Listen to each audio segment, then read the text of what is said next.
Hi, Dolphin. Hi, Frida. Okay, yeah. I think we'll now start. So good evening, everyone. Yeah, I'm glad to see you all here. And thank you for taking your time to join us. So our topic for today is governance and decision making in public goods funding for women and One Health. This is an essential area for us to explore as it ties directly into the work we are doing to empower women through DeFi and contribute to the One Health initiative. So, for those who are new to our session, uh, we are part of the African Women in DeFi program where we focus on educating and empowering women through decentralized finance solution. So I'll take you through our agenda for today. First, we'll have our topic presentation by Kevin Kipto, and then after that, we'll have additional notes and comments by our CEO of Actuate Biomedicine, Dr. Masharia Waruingi. And then after that, we'll have interactive question and answer session. So I encourage you to share your thoughts on our topic today, and also you can ask question as well. And then after that, we'll have presentation of Actuate Pre-Boston Summit by Diana Mondi. Then I'll do the closing remarks. So with that, allow me to welcome our first speaker, Kevin Kipto. Kevin, you are welcome. Thank you. I hope I'm sound and clear. Everybody hears me. Yeah.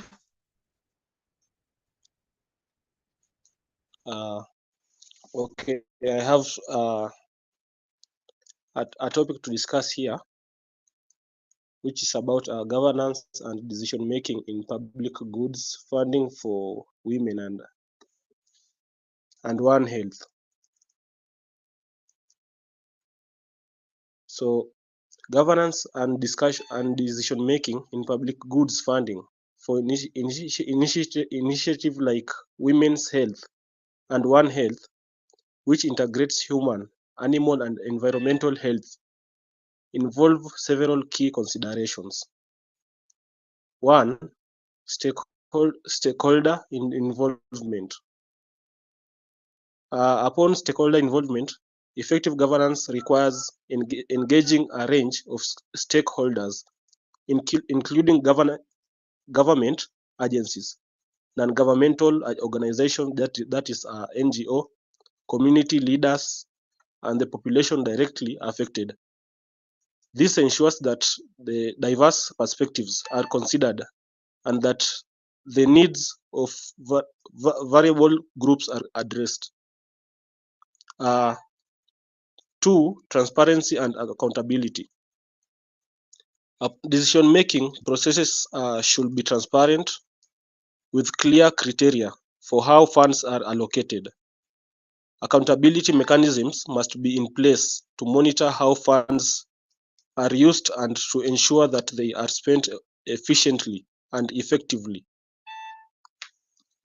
Three, that is evidence based on decision making. Funding decisions should be guided by data and research. This involves accessing the needs and impact of different initiatives through vigorous evaluations and ensuring that resources are allocated to programs with proven effectiveness.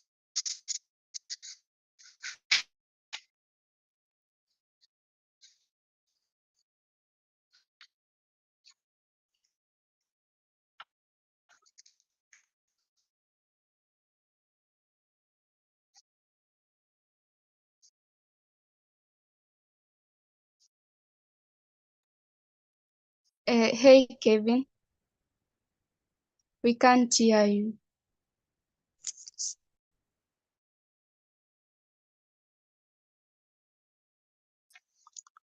Four, Kevin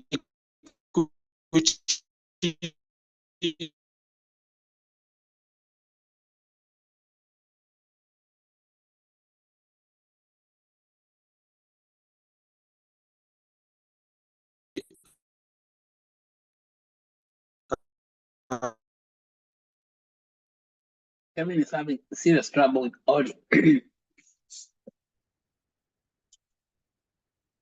Serious audio problem. Hi, Dolphin, can you hear me? Yeah, I can hear you. We can hear Kelvin. Hey, Kevin. Yeah, I'm communicating with him right now.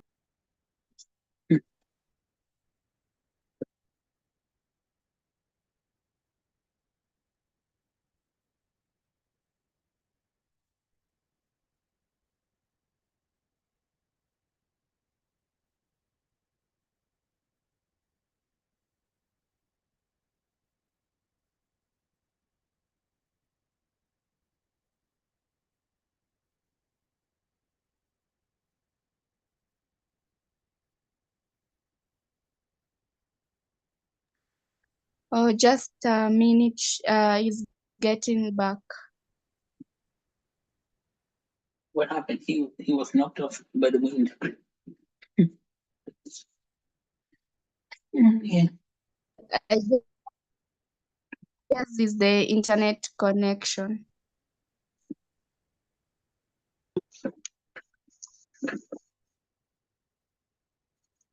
Am I clear now? Yes. Sorry for the network. I don't know where I've reached. Which way you are talking about evidence? Evidence-based. Evidence-based decision making. Yes. How far did you go after that? Go back up to evidence-based decision making. We have funding decisions should be guided by data and research. This involves accepting the needs and impact of different initiatives through vigorous evaluations and ensuring that resources are allocated to programs with proven effectiveness.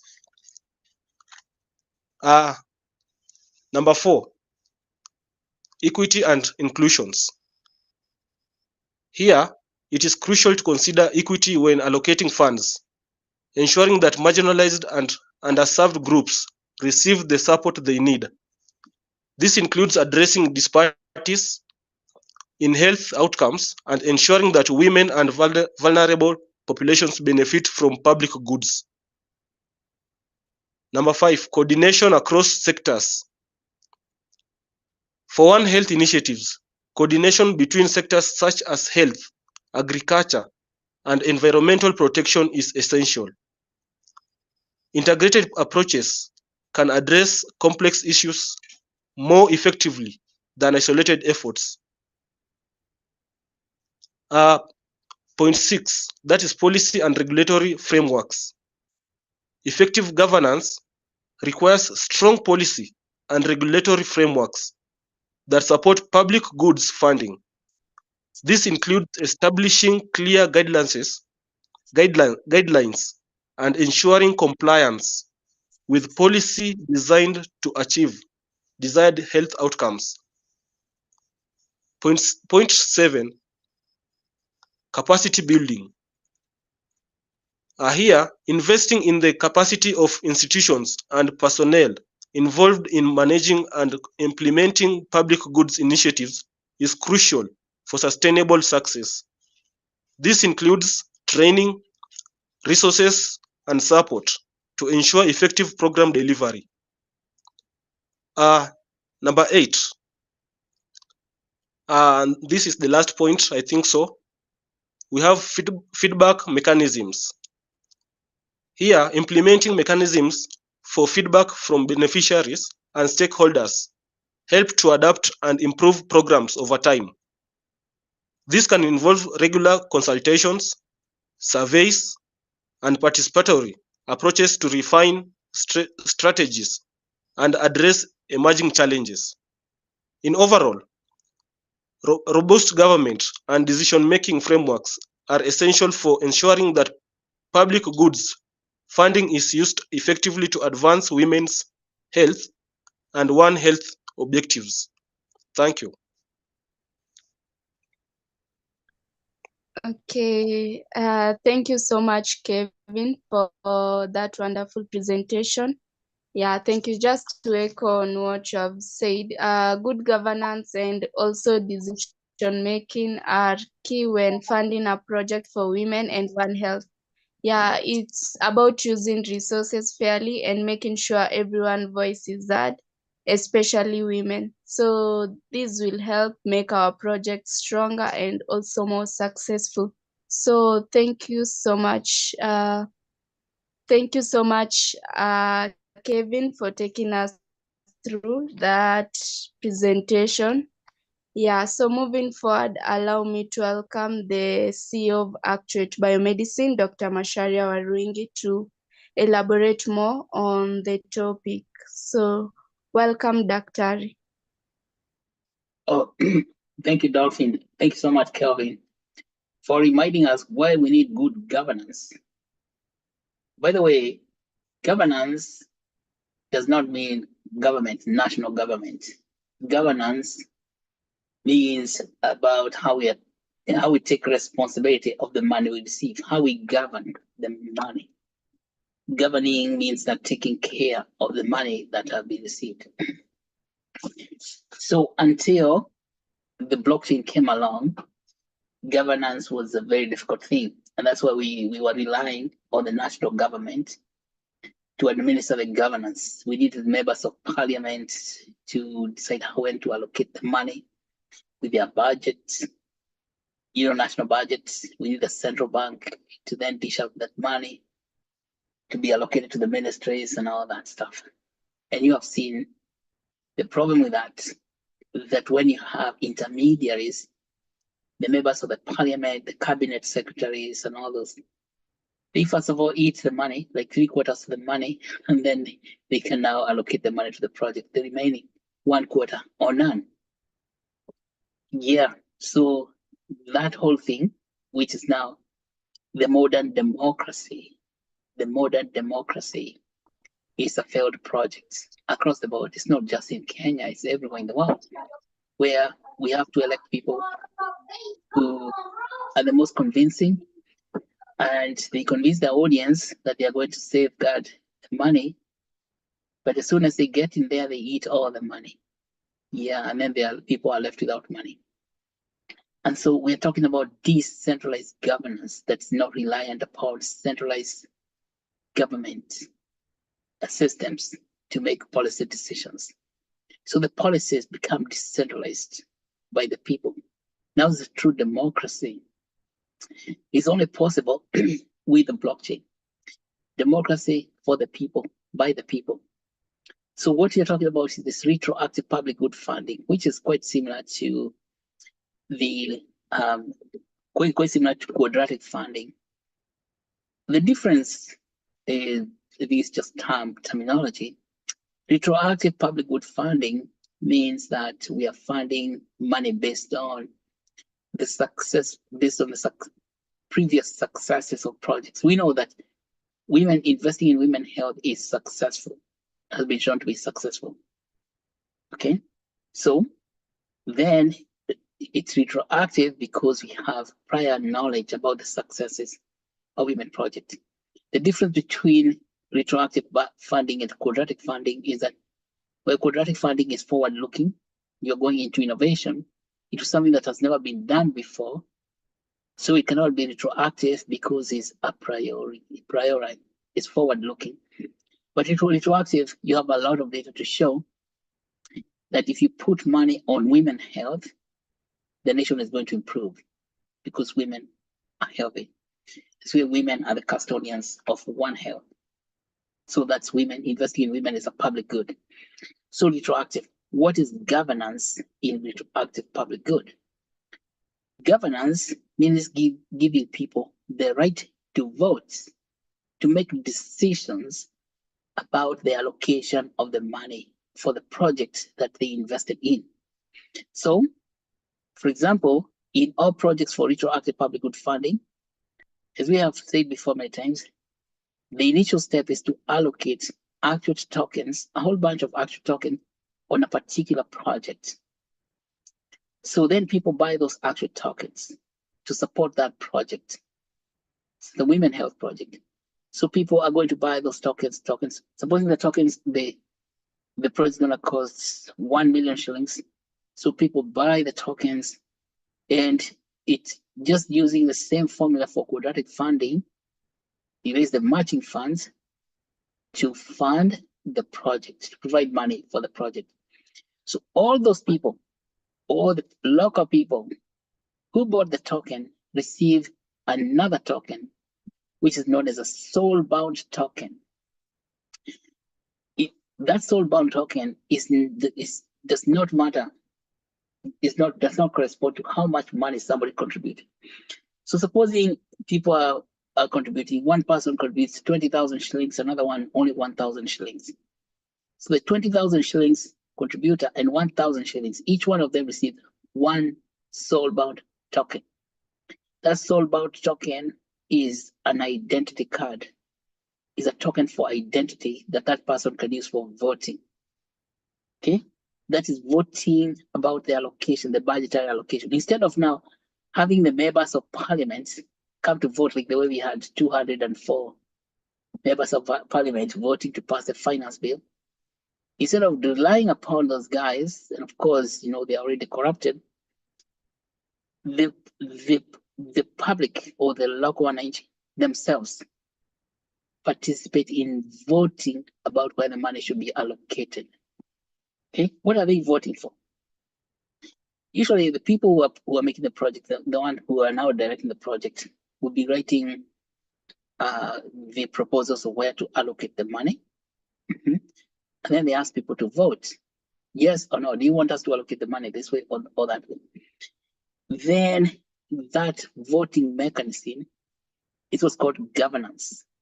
And in order for it to work, the project proponents, the ones who actually promoting the project, the promoters of the project, the Women Health Project, must communicate to the general public so that people can know, they can be up to date what's going on. And that's what's called transparency. So the communication has to be transparent. It's quite unlike to what you see with many governments doing, that the local public does not know. For example, when I read about the JKIA deal, let's say the general population, the public did not know that JKIA is being leased out to the Adani Group. That's Jomo Kenyatta International Airport. For those who do not know, there's politics behind that. So the people in government who are supposed to be representing, they can go behind the public and actually lease out projects in the nation without awareness of the public. That is what's called lack of transparency. It's not transparent. Instead of becomes opaque. So in retroactive public good funding, there's no opacity, that the project is done in plain sight, that every person who is participating has access to the same information. So it's equal access to information. And because this is electronic data, it comes into your cell phone, and then you're told, this is what is happening, get ready to vote. And then people are prepared. And this is why we want to continue doing these things, even having an announcement and even having a learn-to-earn session, telling you that this project today needs your vote, and would you now cast your vote? Instead of doing things behind the scenes in a highly opaque way with no transparency and coming back later to try and confuse the public. See, like the speaker was saying, oh, JKA has not been sold. Listen. Oh, listen, it's not a sale, it's a private public partnership. What? It is a sale. Something has been sold, it's been sold. You see, that type of opacity goes away with blockchain. Okay, that's one thing. The second thing, when there's this public voting, there comes accountability, as Kevin has told us, because the voters themselves, who is the general public, we're talking about public participation. The public itself will hold accountable to the promoters of the project. If you're doing women health projects in a particular community, you want to make sure that all the shilling, every single shilling is accounted for. How did you use that money? Use that money to hire staff, to hire human resource, to buy equipment. So long as you tell people what you use the money to do, people are always happy because they are contributing that money so you can use it. But then don't tell them that you bought a whole batch of injections or vaccines. Well, indeed, you did not buy vaccines. You went shopping for your own self to buy your own things. And then when I ask you, how did you use the money? You start making up stories. Now, in the blockchain, you cannot make up the stories, because whatever you do with the money, any financial transaction, any transaction you do gets reported on the blockchain. It's available on either scan. So it becomes very transparent. All you have to do is tell people, this money that moved from this wallet into this wallet, what did it acquire? Did you send this money from this wallet to this wallet to buy vaccines? Or did you transfer this money from this wallet to buy a new aeroplane for yourself? or to rent an aeroplane from Dubai? What is that? So wasting money. So it turns out that we have a lot of people in the traditional governance model, where people, after they become elected, they go up there and then they start using public funds for their own entertainment. See? And then retroactive public good funding, because of its governance system, it will make that thing go away, that people become accountable. And that's a way of eradicating corruption. That's why these people are very scared of the blockchain. It's nothing else. It's nothing else. They are terrified of the blockchain because the blockchain is open. It's an open ledger where you can track every transaction, where it's going. So if somebody is using the transaction to buy nonsense things out there and pretending he's buying real things for the benefit of the public, he's going to be found out very soon, in a matter of minutes or seconds, because it is online. That's about accountability. And then, of course, before people, when you want to allocate money to a project, you want to tell people for what are you using it. It's called evidence-based. Like, show evidence that what you are doing, the money is going to benefit people. And see, there's something called benefit and something called effectiveness. We have said that the benefit is pure economic terms. The benefit does not have to produce any good. It doesn't have to produce any good into the human being. But you can say this product was beneficial because we distributed 3,000 batches of vaccine to a certain clinic. But were those vaccines actually injected into the people who need them? Now, distributing the vaccine does not mean that it's actually going to be effective. Effective means that those vaccines actually were even administered to the people. Because, like you've seen in many instances, people say that, oh, we did a very beneficial project. We distributed all the things you wanted to be distributed over there. We took them to the community. You see, but when you look down in that community, you found that there was nobody to administer those vaccines. So they just went to waste. See? So it's one thing to say that you've just done this. In economic terms, and that's cost-benefit analysis, you see there was a huge benefit because so many batches of vaccines were distributed, or so many tablets, anti-malaria tablets were distributed. But then those tablets reached the health center, but then there was no one to give those tablets to the people who need them. In any case, there was no one to make a diagnosis. See? So the whole thing is incomplete. So benefit analysis is incomplete in itself. You want to get the effectiveness, evidence of effectiveness. Effectiveness means that after you distributed what you're distributing is actually being used in the community. Now that we're talking about women projects, we African women in different. So we know that one thing is most important is nutrition. So some people using government money, saying that they are distributing nutrition to local women in the villages. In fact, distributing food to women in the village is not the point. It's teaching women how to create a balanced diet. They can actually gather food wherever they live. They can even grow their own food. So you can find that there could be evidence of benefits, like people are getting the benefit of receiving this, but there's no evidence of effectiveness. Effectiveness means improvement in the outcomes of life. Okay, that's what you want to do. You want to see projects that improve the outcomes of life. What's an outcome? That's what comes out of life after you've said what you want, after you've given what you want to give, after you've distributed what you want to give. So when you're talking about fund allocation in One Health, we are looking for the evidence of improvement in outcome of life.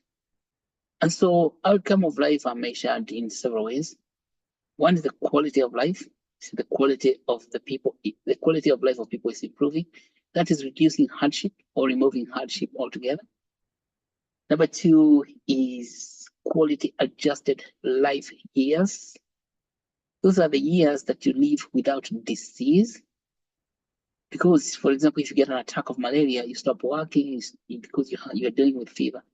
Or if you do not receive vaccination, then you start getting other problems because of lack of vaccine. You get complications of the illness, and that reduces your ability to work or to earn revenue.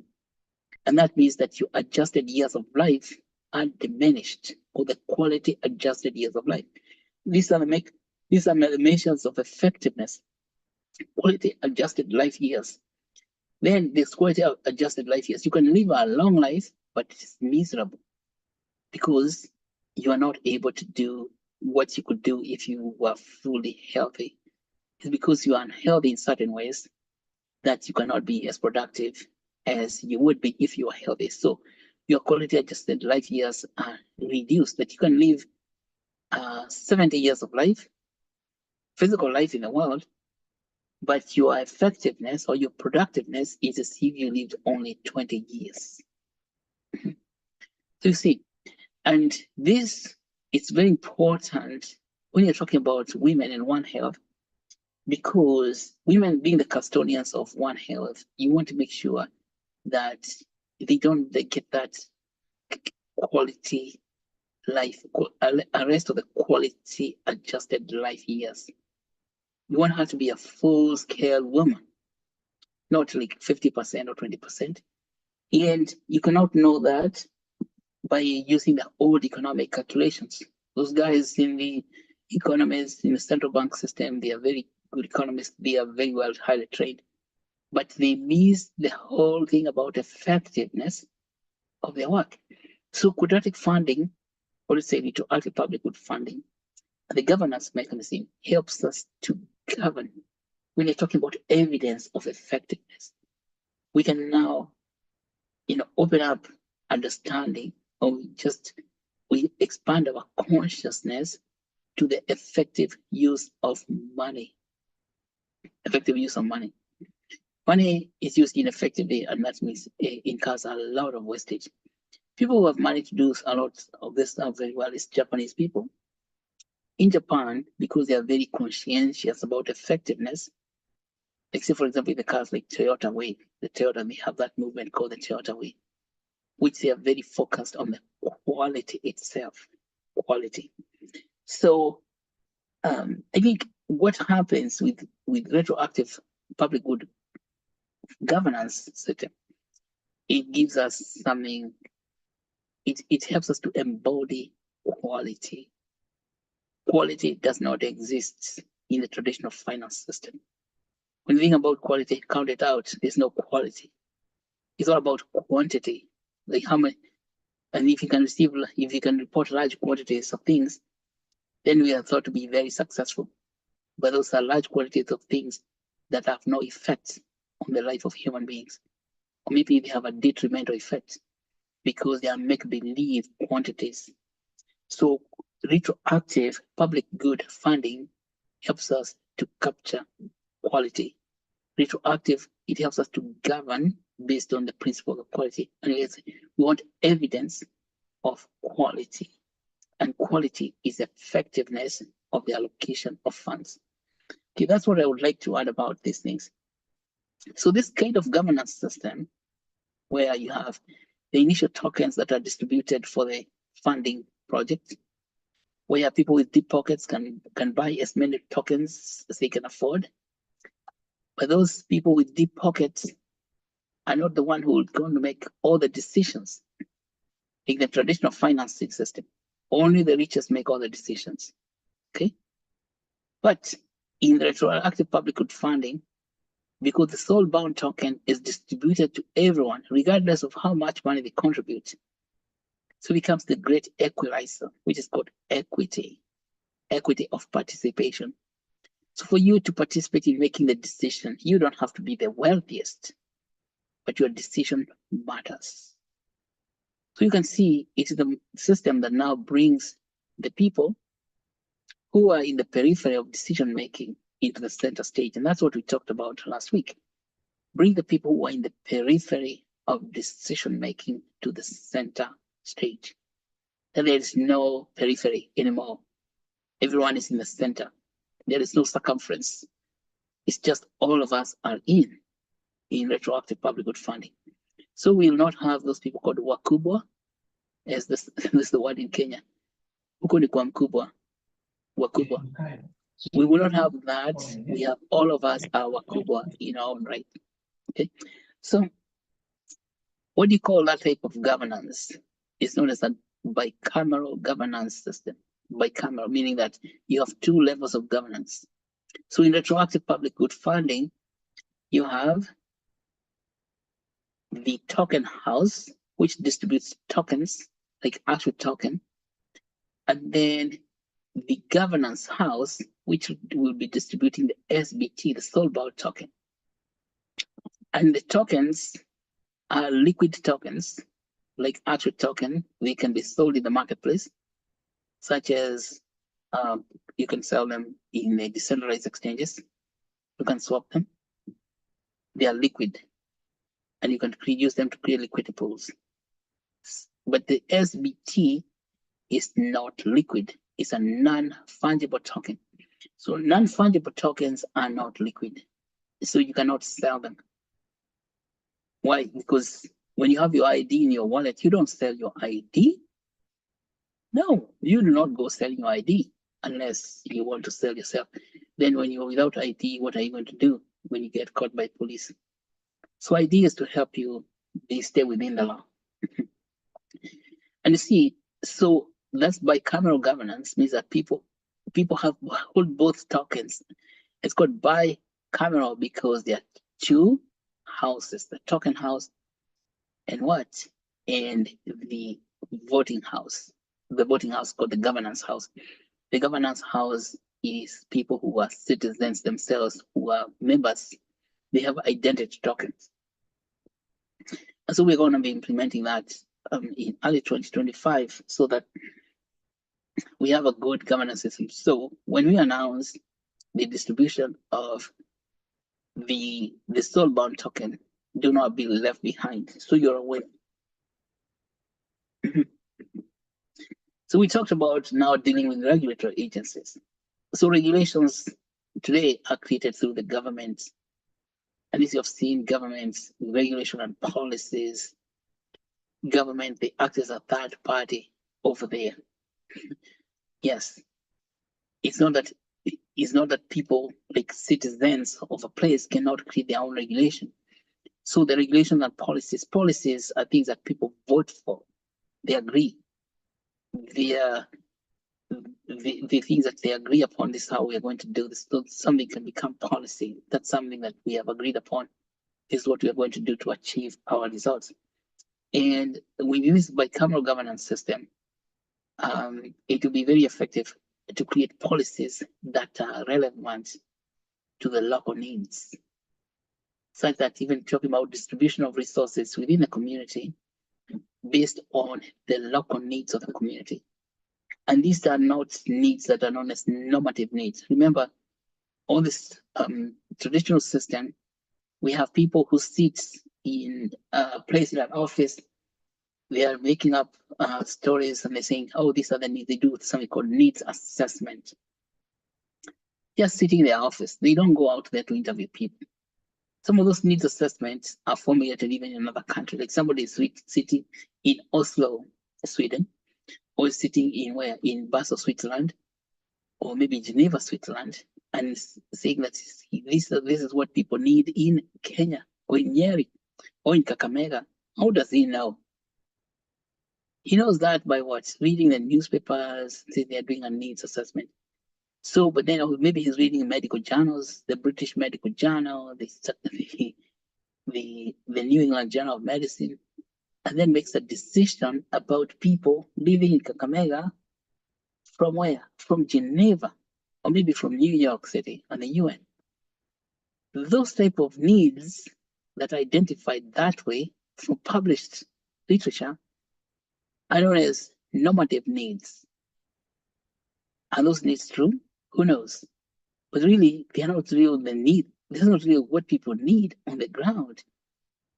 On the ground, things are different. So the actual need, the true need, you can't know it unless you get on the ground and then you start asking people questions. You listen to people, you listen to them. And in the traditional system, it wasn't possible to get on the ground because, one has to be, you cannot travel one person going all the way to Kakamega and sitting down there asking people questions. But today you don't have to do that.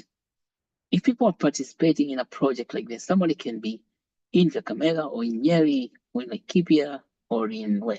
Or in Kilifi, and we are in the same space at the same time. So it's possible for us to ask questions and to listen to one another and find out the true need, the real need.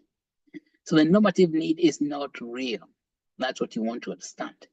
Normative needs are not real needs. Those are needs that are perceived by, highly academic people, writing papers and reading papers, but they have nothing to do with the real needs on the ground. That's why when people try to implement projects from a distance, eventually they don't work. And then they seem to have allocated a lot of money. That money evaporates. Why? Because we do not, those needs are not real. So what retroactive public good funding governance model also is to give us access to the real needs of the people in the ground. The real needs of women can be understood because it is the women who have got the real problems or the real concerns on the ground who are participating in voting. This is on condition that they have received tokens which they can use for voting on the ground. But not waiting for someone sitting up in New York or say even Boston or sitting down in Geneva, Switzerland, to come and tell us, oh, these are the needs of the people in Kilifi. No, it's impossible. It is impossible to know the real needs of people at a distance. The only people who can tell you their real needs is themselves. And so because in this bicameral governance system, we have local people holding SBTs, voting for solutions for their own needs, then you can see the retroactive public good funding system governance model helps to align something else. We said it aligns quality, effectiveness. It now helps to align the real needs, such that when the policies that going to come out of the decision, the governor's decision, those policies are going to be responding to the real need, not normative need. Okay, I think this is what we can say about all these things. And it is up to all of us here to understand the power of the blockchain itself to give us direct access to our own power. and our power becomes, we get back into the center, get back to the center of project funding instead of what I'm hearing so much ati nilienda huku kumtafutia pesa. No, pesa haitafutiwi huko nje. You don't look for money out there. The money is within the people. And so long as people are given the power, given the power, given the power to vote, to decide how they're going to raise the money, and to vote to decide how they're going to use the money, then people become wealthy. As I said, eventually again, I'm going to repeat this. This occurred in Japanese long before there was blockchain in Japan. Japanese people figured out decentralized funding system, even the centralized system. So it's actually possible so long as people are authentic. But see, blockchain is forcing people to be authentic. Authentic is to be upright, or righteousness, upright. That what they say they're doing is what they're actually doing. Instead of having one mouth saying this, and then the hands are doing something different. That alignment has been lacking, and the blockchain is giving us that. So blockchain now finally brings us authenticity. Let's say decentralized, let's say this governance in RPG, patriotic public good governance gives us authenticity in decision making, meaning that authentic decision is a decision about the real problem being matched, the funding being matched to the real needs or the real problem, not some made up need is called normative need that is based on some, armchair philosopher sitting out somewhere in a high office in a large metropolitan city in the world. Okay, thank you so much, Dolphin, and back to you. Okay, thank you so much, Daktari, for expanding our knowledge on our topic for today. Thank you so much, which was governance and decision making in public goods funding for women and the One Health. Thank you so much for that, for your knowledge. Yeah, we really appreciate it. So moving forward, I'll welcome any question, and if you have any additional comments regarding the topic, you are free to share with us. So yeah, I'll welcome any question.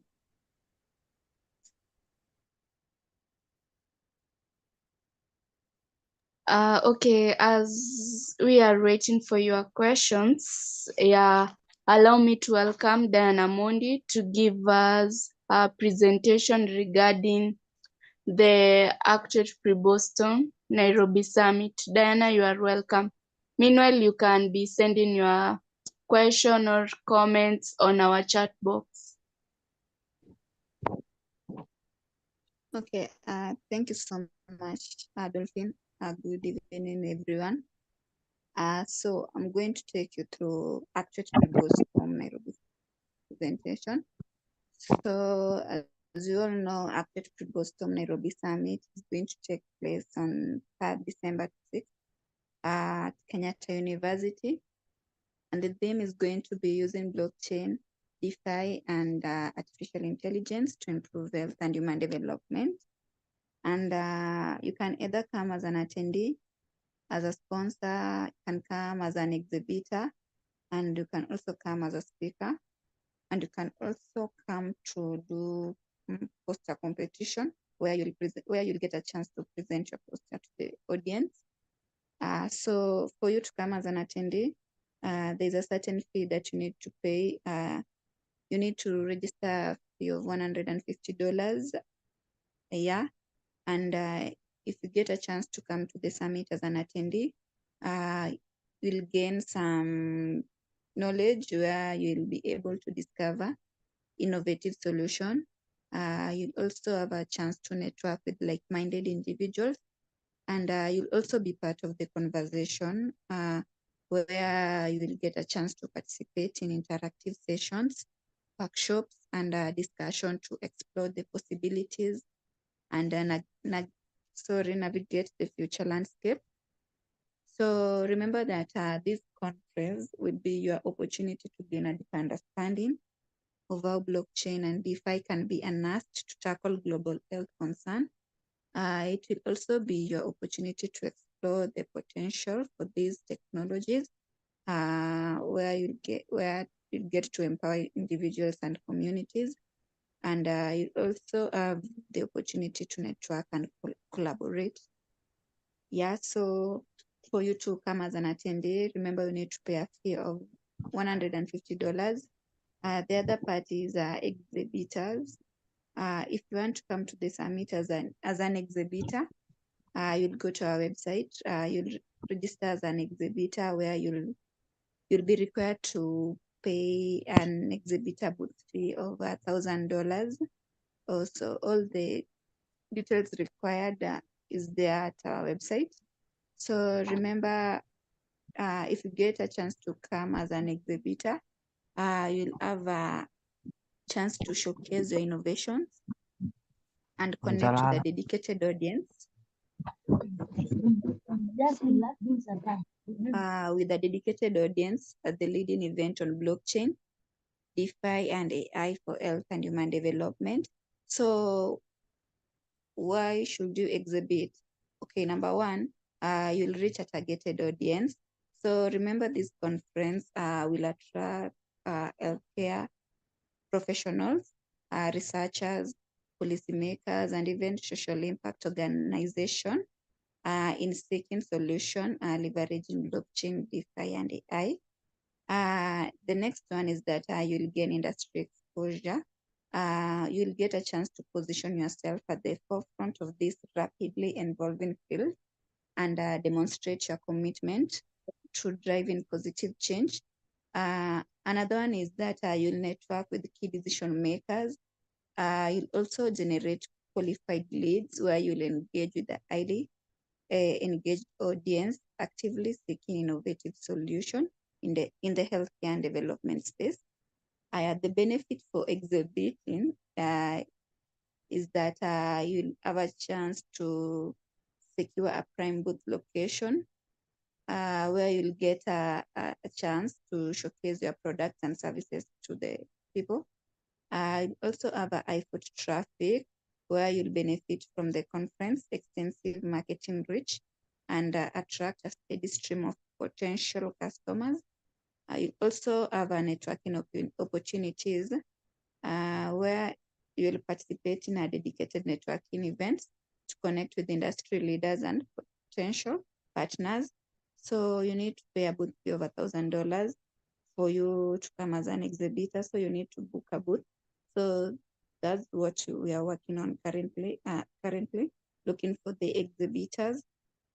Another category is for the speakers. So if you want to come as a speaker, you can register as a speaker. If you go to our website, Actuate bio, you go to the speakers list, you'll see a lot of people who have just registered as a speaker. For example, you have Omondi Aga, who is the co-founder of the Nuclear Society of Kenya. Another one is Lorraine Gamaruf, who is a CEO and co-founder at Saint B. The organization is built under blockchain. So yeah, if you want to come to the summit, you still have a chance. You can register as a speaker. For the sponsor, you can also come to the summit as a sponsor. So we have different types of sponsors. Number one is a title sponsor who pays $100,000.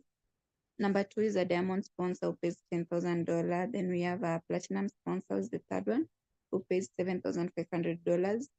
Then we have a gold sponsor who pays $5,000. Then we have a silver sponsor who pays $3,000. Then we have a bronze sponsor who pays $1,000. So we can, if you want to also benefit from the summit, where you get a chance to receive 5% commission or fee, you need to bring in a sponsor to the summit. So it can either be a title sponsor, diamond sponsor, any type of sponsor to the summit. It can be a person, an organization who is capable to pay a fee to attend the summit. And also these types of sponsors, if they get a chance to come to the summit, they'll also have their own benefit if they come to the summit. So the title sponsor will have a varieties of benefit compared to the bronze sponsor. Yeah, because the benefit range depending on the amount of fee that they get to pay. Yeah, so that is another category. Also, another one, you can come to the summit to do poster competition. So if you go to our website, there are guidelines for poster competition where you'll submit your poster presentation about your innovation on the use of blockchain, decentralized finance, and artificial intelligence in health and human development. Also, you need to explain on your poster how the new technologies of blockchain, DeFi, and AI combines to improve access to healthcare, translation and commercialization of knowledge into products and services that will improve human life. If you go to our website, the guidelines are well indicated there. You can follow the process for the website, and so that you can get the chance to attend the summit as a poster competition, where you'll get a chance to show your poster to the people. Also, another guideline is that your poster must illustrate why the innovation is of significant importance to individuals, families, communities, and the nation. It must also show clearly why your innovation will have a positive benefit to its users by explaining the number of people who are likely to use the technology, given their demographic. Yeah. So that is another chance, an opportunity for you to come to the summit. So don't be left out. So right now, let us work on getting the sponsors and the exhibitor. Oh yeah, and that's all I have for today. And back to you, Dolphin.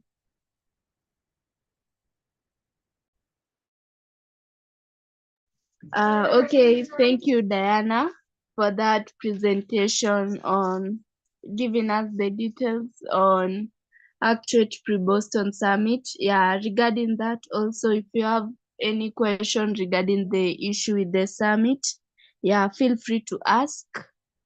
Yeah, now is the opportunity for you. If you have any question. Dr. do you have anything to add on that?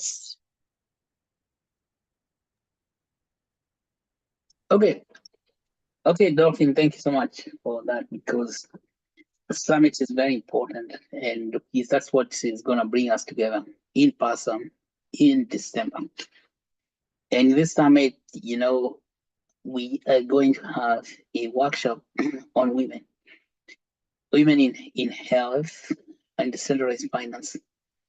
And so, as you know, we are going to be talking about in the workshop, exploring all these questions about how we can use blockchain, decentralized finance, artificial intelligence to improve the quality of life of women. Okay, so that's what it's about. And of course, you have the opportunity to showcase your work by poster. That's what we are talking all the time. Make a poster. The poster that you want to create about women is all these subjects we have covered in this series about retroactive public good funding to fund women projects in One Health. These are a lot of material, a lot of things people don't know. And you can make an award-winning presentation. Let people know what you have learned, okay, in these sessions. And you have great advantage because there's a lot of people in this world who do not know what's this all about. Make a poster, and poster is gonna be beautiful.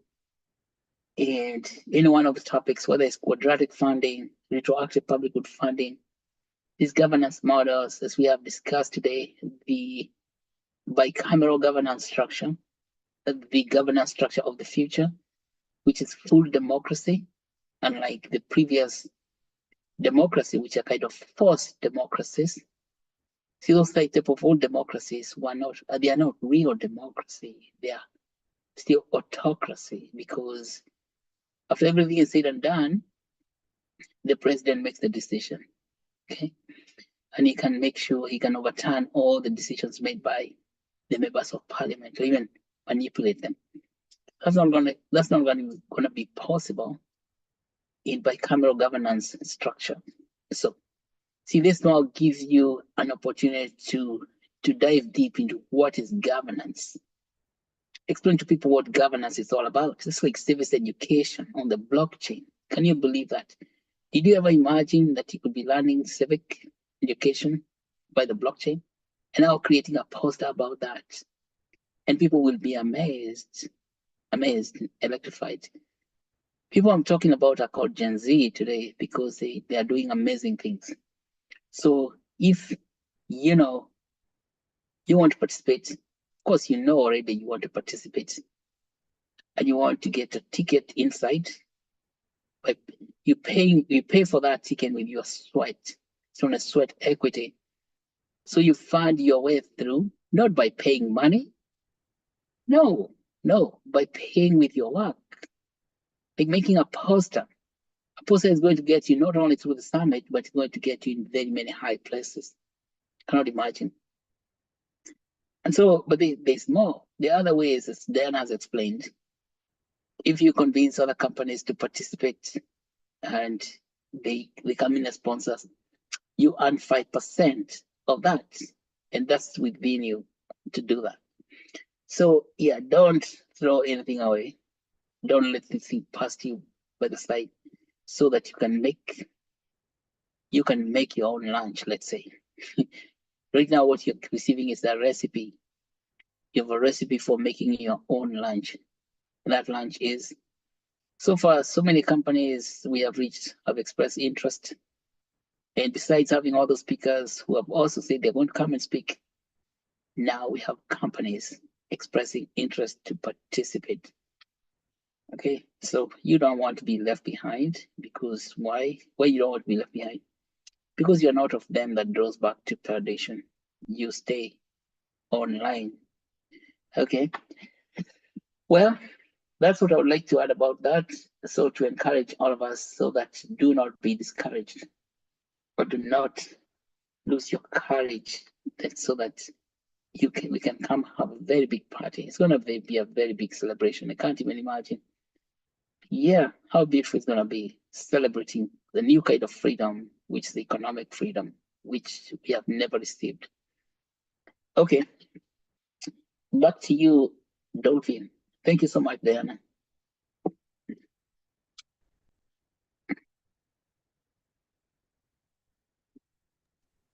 Okay, thank you, Doc, for that. So I can see there's no any question. So thank you everyone for being here today and also for your participation. Yeah, we had a great discussion and learned valuable things, and also we gained some knowledge regarding the topic. And also I'd like to thank our speaker, our topic master for today, Kevin Kipto. Thank you so much. And I would also like to thank our CEO of Actuate Biomedicine, Dr. Macharia Waruringi, for finding time for us today and sharing with us his knowledge. We really appreciate you. And I would also like to thank Diana for that presentation of Actuate Pre-Boston Nairobi Summit. Thank you so much. So as we wrap up, let's remember the importance of working together and making sure everyone has a voice, especially in projects that impact women and One Health. So I look forward to seeing you all at our next session, which we will be discussing evaluating the impact of public goods funding for women and One Health. So it will be the same day, same day, same time. We have just posted the link to the attendance form. I'll just give you 5 minutes to fill the form. So have a wonderful evening, everyone, and also a wonderful afternoon. The meeting is adjourned.